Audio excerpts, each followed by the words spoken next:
Last time आपने nutrition को complete किया। किसको कंप्लीट किया? न्यूट्रिशन। न्यूट्रिशन में आपने सेवरल फेजेस को देखा, जिसमें आपने देखा ingestion, digestion, absorption, assimilation and digestion.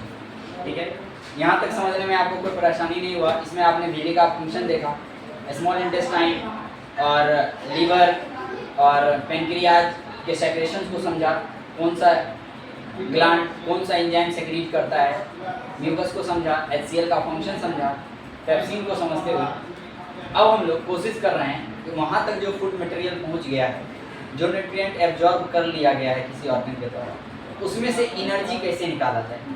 ठीक है, कोई दिक्कत? यदि आप समझने का कोशिश करें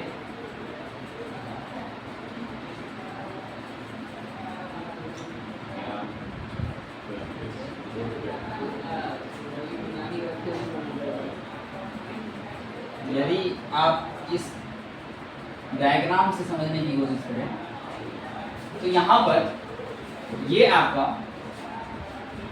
माउथ है, ठीक है, और ये नोज, ये न्यूट्रिशन के लिए रिस्पॉन्सिबल है और ये रेस्पिरेशन के लिए। आप ये देख रखे हैं कि न्यूट्रिशन में फूड पार्टिकल या न्यूट्रिएंट उस बॉडी पार्ट तक पहुंच चुका है जहां उसको पहुंचना है। ठीक है, अब उस पहुंचे हुए फूड से हमको क्या लेना है? एनर्जी लेना है। सुन लो फिर उतार, उसमें से क्या लेना है? एनर्जी लेना है। तो न्यूट्रिशन में से एनर्जी किस तरह से लिया जाएगा, उसके लिए हम लोग अभी जो पढ़ने जा रहे हैं वो हम लोग पढ़ेंगे रेस्पिरेशन। क्या पढ़ेंगे? रेस्पिरेशन। इतना बात समझ में आया कि डाइजेशन के बाद हम लोग रेस्पिरेशन क्यों पढ़ रहे हैं? हमारे द्वारा जो फूड डाइजेस्ट किया गया है, फूड गिव्स यू एनर्जी, तो वो एनर्जी कैसे देता है? सीधे खा लेने से क्या शरीर को एनर्जी मिलना शुरू हो जाता है? इन सारे प्रश्नों का जवाब जानने के लिए हम लोग जो पढ़ने बैठे हैं वो हम लोग पढ़ रहे हैं रेस्पिरेशन। कोई दिक्कत है? रेस्पिरेशन को समझने के लिए इसको हम दो कैटेगरी में पढ़ सकते हैं। एक जो सेलुलर रेस्पिरेशन होता है और दूसरा जब एक्सचेंज ऑफ गैस होता है। एक्सचेंज ऑफ गैस कहने का मतलब अर्थात जो हम इनहेल कर रहे हैं और जो हम एक्सहेल कर रहे हैं। इनहेल हम ऑक्सीजन कर रहे हैं और एक्सहेल हम कार्बन डाइऑक्साइड। कोई दिक्कत? तो ये जो गैसियस एक्सचेंज है ना, इसको एक टर्म आप दे सकते हैं ब्रीदिंग। ठीक है, अर्थात रेस्पिरेशन का एक पार्ट है ब्रीदिंग। ब्रीदिंग रेस्पिरेशन नहीं है। सांस लेना श्वसन नहीं है। श्वसन सांस लेना नहीं है। श्वसन का एक हिस्सा है सांस लेना। आपका हाथ आपका शरीर नहीं है, लेकिन आपके शरीर का एक अंग है हाथ। समझ आ रहा है मेरा बात? रेस्पिरेशन प्रोसेस में एक पार्ट है ब्रीदिंग। ब्रीदिंग के मदद से क्या होता है? ब्रेक डाउन ऑफ ग्लूकोज होता है। जब हम इनहेल कर लेते हैं तब जाकर क्या होता है? Break down of glucose. कोई दिक्कत है? तो इसमें इसको दो कैटेगरी पढ़े, ब्रीदिंग और सेलुलर रिस्पिरेशन। सेलुलर रिस्पिरेशन में ऑक्सीजन के प्रेजेंस में, अब्सेंस में हम लोग क्या करते हैं कि सिंपल फूड को तोड़कर उसमें से एनर्जी एक्सट्रैक्ट करने का कोशिश करते हैं। ठीक है, this is called cellular respiration. कोई दिक्कत है? दो फेज समझ में आ रहा है? जो आपके बॉडी में पहुंच चुका है उसमें से हम लोग एनर्जी एक्सट्रैक्ट करने का कोशिश कर रहे हैं और उस प्रोसेस को हम लोग सेलुलर रिस्पिरेशन के अंदर में समझने का कोशिश कर रहे हैं। कोई दिक्कत है? तो आप समझ रहे हैं, आपने जो खाना खाया, ठीक है, वो in the form of glucose आपके पास है। अब उस ग्लूकोज से हमको एनर्जी लेना है, अर्थात उस ग्लूकोज को हमको तोड़ना है। उस ग्लूकोज को हमको क्या करना है? तोड़ना है, ब्रेक डाउन ऑफ ग्लूकोज। और बोर्ड के लिए इस क्वेश्चन को इंपॉर्टेंट कर लीजिएगा, write the different pathway for the break down of glucose. Glucose के अलग अलग तरीके क्या है टूटने के। ठीक है। एक इंसान मान लो किसी से गहन प्रेम संबंध में है और अचानक वो टूट जाए, तो टूटने के पीछे बहुत सारा कारण हो सकता है। हो सकता है कि उसका प्रपोजल एक्सेप्ट नहीं हुआ, बहुत दिन से वो बेचारा वन साइडेड लव में हो सकता है एक्सेप्ट हुआ हो बट उसको दोस्त तक सीमित किया गया, या हो सकता है एक्सेप्ट किया हो उसको दोस्त तक सीमित किया गया। बात को समझ पहले समझ आ रहा है? या हो सकता है उसको एक्सेप्ट भी नहीं किया गया हो।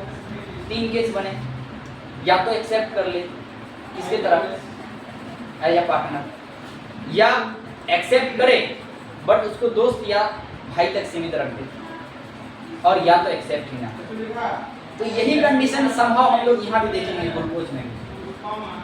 ठीक है, आपका बॉडी एक स्कूल है, एक पाठशाला समझिए, और उस पाठशाला में ग्लूकोज नाम का एक लड़का पढ़ाई कर रहा है। ग्लूकोज क्या कर रहा है? पढ़ाई कर रहा है। ठीक है, और ग्लूकोज का फॉर्मूला आप समझ रहे हैं C6H12O6। ठीक है, अब तक ये पढ़ने में बड़ा मस्त है। ठीक है, इसीलिए G से ग्लूकोज और G से गुड बॉय। तो ग्लूकोज अब तक क्या है? अब तक क्या है? अच्छा बच्चा है। ठीक है, जैसे ही समहाउ ऑक्सीजन इनहेल किए, एक्सहेल किए, गैसियस एक्सचेंज हुआ, और ऐसे में ऑक्सीजन नाम की एक परी एंट्री करेगी इस क्लास में। यहां से ऑक्सीजन एंटर किया। ठीक है, अच्छा यहाँ से क्या मतलब ये नहीं, अगर आप पढ़ रखे हैं तो आपको पता होना चाहिए अंदर जब हम जाएंगे एल्वेओली पर गैसियस एक्सचेंज होगा, वहाँ से ऑक्सीजन आएगा। ठीक है, वो तब हम लोग समझेंगे जब हम लोग गैसियस एक्सचेंज पढ़ रहे होंगे। ठीक है, लेकिन अभी मैं आपको बस ब्रेकडाउन ऑफ ग्लूकोज समझा रहा हूँ कि वो 3 प्रोसेस से कैसे होते हैं। ठीक है, इसमें आप क्या करने का कोशिश कर रहे हैं? ग्लूकोज को तोड़ने का कोशिश कर रहे हैं। ठीक है, और तोड़ने का सिंपल रास्ता है, अभी हाल के समय में किसी से आपको मोहब्बत हो जाए, आसानी से आप टूट जाइएगा। ठीक है, तो टूटने का इंदर कर्म मैं बता रहा हूँ कि अब यदि ऑक्सीजन आया तो अब ग्लूकोज डिस्टर्ब होना शुरू हो गया। अब तक अच्छा लग रहा था, लेकिन जैसे ही ग्लूकोज का ध्यान इस पर पड़ा तो कुछ डिस्टर्बेंस आया, कुछ होने लगा। ये जो कुछ होने लगा, इसके कारण से ग्लूकोज अब ग्लूकोज नहीं रहा। अब तक ग्लूकोज 6 कार्बन मॉलिक्यूल था। ठीक है, C6 लिख रहे थे ना, लेकिन जैसे ही ये इंटर किया, इसके कारण से ये डिस्टर्ब हुआ, और डिस्टर्ब होकर ये गुड बॉय नहीं रहकर पी से प्रेमी कह सकते हो, पी से पागल कह सकते हो, जो आपकी इच्छा हो। अर्थात ये अब पायरुवेट में बदल गया है, यानी ग्लूकोज नहीं रहकर अब पायरुवेट में बदला, पायरुविक एसिड और एनर्जी में कन्वर्ट हुआ। ये 3 कार्बन कंपाउंड होते हैं। इतना दूर समझने में आपको कोई दिक्कत है? अब इसके टूटने की तरह तरह की विधि है। अब ये प्रेम में पड़ा, अब इसको उससे अपने दिल की बात कहनी है। तो कहने के वक्त क्या हुआ? ऑक्सीजन पर डिपेंड किया कि ऑक्सीजन या तो एक्सेप्ट कर ले, प्रेजेंस ऑफ ऑक्सीजन, ऑक्सीजन उसके साथ अवेलेबल रहे। ठीक है, अच्छा अवेलेबिलिटी होगी, अगर एक्सेप्टेंस होगा तो सीधे क्लास में जाके प्रपोज करोगे तो मारे खाओगे, रोड पे जाके चिल्लाओगे तो गाली सुनोगे। हाँ, उससे अच्छा क्या है? उसको एक साइड चाहिए, एक जगह चाहिए, सेफ जगह चाहिए। अच्छा, तो यहाँ पर मारेंगे, यहाँ पर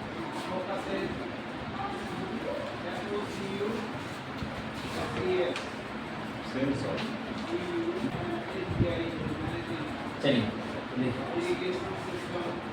अब यदि मान लीजिए उसका ब्रेकडाउन होना है, अब एक केस हो सकता है या तो वो एक्सेप्ट कर ले, एक केस हो सकता है या तो वो एक्सेप्ट करे बट एज ए दोस्त, एज ए भाई, और एक केस हो सकता है कि वो एक्सेप्ट करे ही नहीं। ठीक है, कोई दिक्कत है? तो एक बात यहाँ पर आप ध्यान रखिए, जिसके पीछे आप इतने दिनों से मेहनत कर रहे हैं, यदि वो आपको एक्सेप्ट ना करें तो आजकल तो उस शब्द का इस्तेमाल हम नहीं कर सकते हैं, बट चला है, सिस्टम चला है, नहीं सिस्टम चला है, बट उसमें क्या है कि आप इथेनॉल का सहारा लेते हैं। इथेनॉल कहने का मतलब शराब, नशा। ठीक है, अर्थात पायरुविक एसिड या पायरुवेट ये अगर ऑक्सीजन का एब्सेंस रहे और तब टूटे, कहां टूटेगा? साइटोप्लाज्म में टूटेगा। ठीक है, दोस्त के बीच माहौल बनेगा, इधर उधर माहौल नहीं बनेगा। जब कोई दोस्त, अच्छा आप किसी को भूलने का कोशिश करें और उसका नाम आपका दोस्त आया बड़ी मस्ती में आपके सामने थे, ठीक है, तो मस्ती कहां होगा? झुंड के बीच। अर्थात साइटोप्लाज्म में ऑक्सीजन के एब्सेंस में जब कभी पाइरूवेट को ऑक्सीजन का याद आएगा तो ये क्या करेगा? इथेनॉल हाथ में लेगा और कार्बन डाइऑक्साइड और एनर्जी एक्टिवेट। ऐसा रहेगा तब ना चलेगा। समझ में आ रहा है मेरा बात? अर्थात जब कभी भी ग्लूकोज एब्सेंस ऑफ ऑक्सीजन में टूटता है तो इथेनॉल, कार्बन डाइऑक्साइड और एनर्जी रिलीज होती है। कोई दिक्कत है क्या? दूसरा केस हो सकता है इनसफिशिएंट ऑफ ऑक्सीजन। अच्छा, इनसफिशिएंट मतलब उतना मात्रा में नहीं जितना मात्रा में चाहिए था। अर्थात आप हैं हमारे प्रिय, हम आपको मानते हैं, बट हमारी वो प्रिय नहीं है जो प्रिय आप समझ रहे हैं, हमारे वो प्रिय हैं जो हम समझ रहे हैं। समझ आ रहा है? भाई हो सकते हैं, दोस्त हो सकते हैं। तो ऐसे समय में सबसे ज्यादा दर्द होता है टच एंड गो। हम आपके हैं भी, हम आपके नहीं भी, ठीक है। और जब ऐसे समय में सबसे ज्यादा दर्द होता है तो दर्द के लिए जो एसिड का फॉर्मेशन होता है उसका नाम है लैक्टिक एसिड। लैक्टिक एसिड की वजह से आपके मसल्स में पेन होना शुरू होता है। जब कंटिन्यूटी के साथ बहुत ज्यादा एक्सरसाइज आप करते हैं तो आपके मसल्स में जिस एसिड का फॉर्मेशन होता है दैट इज लैक्टिक एसिड। कोई दिक्कत है क्या? तो याद रखिए, जहां इनसफिशिएंट ऑफ ऑक्सीजन होगा तो ये घटना कहां घटेगा? मसल्स में, ठीक है। और मसल्स में लैक्टिक एसिड का फॉर्मेशन होगा, साथ में एनर्जी भी आएगी। कोई दिक्कत नहीं? अच्छा, ये दोनों एनर्जी लेस अमाउंट में होगा in comparison with presence of oxygen. कोई दिक्कत? अब अगर मान लीजिए वो एक्सेप्ट कर लिया तो पार्टी शार्टी होगा, एनर्जी हाई रहेगा, पूरा क्लास में जाके पूरा सबको बताया जाएगा। हाँ, तो यहाँ पर देखिए इसका एनर्जी ज्यादा हो गया, यहाँ देखिए इसका एनर्जी इसके कंपैरिजन में ज्यादा हो गया। अच्छा, अभी हम इसलिए समझा रहे हैं कि आगे एक क्वेश्चन का आंसर हम आपसे पूछेंगे, तो इसलिए समझना जरूरी है। यहाँ पर मैं कह रहा हूँ यदि ऑक्सीजन एक्सेप्ट कर ले और ऑक्सीजन का प्रेजेंस हो तो ये घटना माइटोकॉन्ड्रिया में घटती है और ऐसे क्रम में एनर्जी हाईएस्ट रिलीज होती है, साथ में कार्बन डाइऑक्साइड और वाटर भी रहता है। कोई दिक्कत है क्या? अब समझिए, यदि आप इस पूरे को ध्यान से देखने की कोशिश करें तो ये जो है आप इसको एक कैटेगरी बना सकते हैं और इसको भी एक कैटेगरी बना सकते हैं, ठीक है। क्योंकि इधर आप इथेनॉल का फॉर्मेशन देख रहे हैं, ठीक है, और ये इथेनॉल का फॉर्मेशन यदि इसके द्वारा हो रहा है, इसको एक स्पेशल टर्म देते हैं दैट इज कॉल्ड फर्मेंटेशन। इसको क्या बोलते हैं? फर्मेंटेशन। तो फर्मेंटेशन आपको समझ में आ रहा है, लेकिन इसकी एक कैटेगरी बनाया जाए तो ये देखिएगा, एक तरफ ये मान लिया जाएगा कि ऑक्सीजन है और एक तरफ ऑक्सीजन नहीं। जब रेस्पिरेशन की प्रक्रिया ऑक्सीजन के प्रेजेंस में हो और ऑक्सीजन के एब्सेंस में, तो ऐसे केस में हम इसको दो कैटेगरी में बांटते हैं, एक को एरोबिक रेस्पिरेशन, दूसरे को एनएरोबिक रेस्पिरेशन। एरोबिक रेस्पिरेशन को अगर आप ध्यान से देखें तो एरोबिक रेस्पिरेशन में एयर शब्द छिपा हुआ है। एरोबिक अर्थात एयर छिप रहा है।